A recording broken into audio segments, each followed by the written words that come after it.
எடப்பாடி பழனிசாமி தற்பொழுது அதிமுகவின் பொதுச் செயலாளராக இருந்து வருகிறார். இருப்பினும் கட்சி சார்ந்த முடிவுகளை எடப்பாடி பழனிசாமியின் மகன் மிதுன் தான் எடுத்து வருகிறார். இந்த நிலையில் எடப்பாடி பழனிசாமியின் மகன் மிதுன் எடுத்த முடிவுகளால் தான் அதிமுக தொடர்ச்சியாக தோல்வியை சந்தித்து வருவதாகவும் பெரும் பின்னடைவை சந்தித்து வருவதாகவும் கூறப்படுகிறது. குறிப்பாக கடந்த தேர்தலில் தவேக கூட்டணிக்கு வர வேண்டும் என SP வேலுமணி கூறி அவ்வளவு மெனக்கெட்டாலும் எடப்பாடி பழனிசாமி தவேகவுடன் கூட்டணிக்கு வரவிடாமல் செய்தது. கூட்டணி கட்சிகளுக்கு யார் யார் எந்தெந்த தொகுதிகளில் நிற்க வேண்டும் என அனைத்துமே முடிவு செய்தது மிதுன் தான் என்கின்றனர். இப்படி அனைத்தையுமே மிதுன் செய்துவிட்டு எடப்பாடி பழனிசாமி மகனுக்கு அளவற்ற சுதந்திரம் கொடுத்ததுதான் இதற்கெல்லாம் காரணம் என்றும், மிதுனின் அனுபவம் இல்லாத முடிவுகளால் எம்ஜிஆர் மற்றும் ஜெயலலிதா கட்டிக்காத்த பெரிய இயக்கத்தை தற்போது படுகொலையில் தள்ளிவிட்டதாகவும் அதிமுகவினர் மத்தியில் பெரும் சலசலப்பு ஏற்பட்டு வருகிறது. அது மட்டுமல்லாமல் எடப்பாடி பழனிசாமியை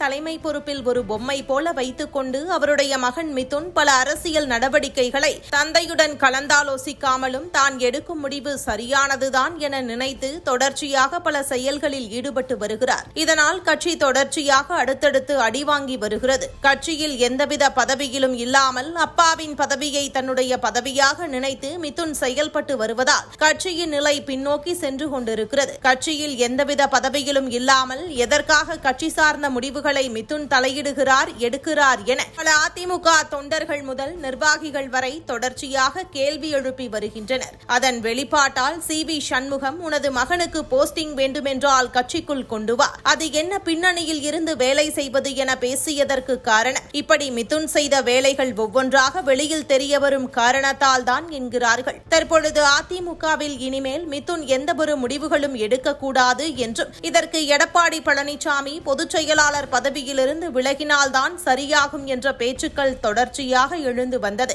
இதன் தொடர்ச்சியாக அதிமுக கட்சியின் அடுத்த பொதுச் செயலாளரை தேட தொடங்கிவிட்டனர். கிட்டத்தட்ட எடப்பாடி பழனிசாமியின் பொதுச் செயலாளர் பதவி பறிபோகும் அளவுக்கு காரணமாக இருப்பது மிதுன் தான் என அதிமுக அரசியல் வட்டாரங்களில் பரவலாக பேசப்பட்டு வருகிறது. எனவே அதிமுகவை மீண்டும் பழைய நிலைக்கு கொண்டு வரும் வகையில் அடுத்த அதிமுகவின் பொதுச் செயலாளரை கட்சி தேர்ந்தெடுக்கும் எனவும், கட்சியின் அடுத்த பொதுச் செயலாளராக CV சண்முகம் வர வேண்டும் என்பதும் அதிமுக தொண்டர்கள் மற்றும் நிர்வாகிகளின் விருப்பமாக இருப்பதும் தெரிய வருகிறது.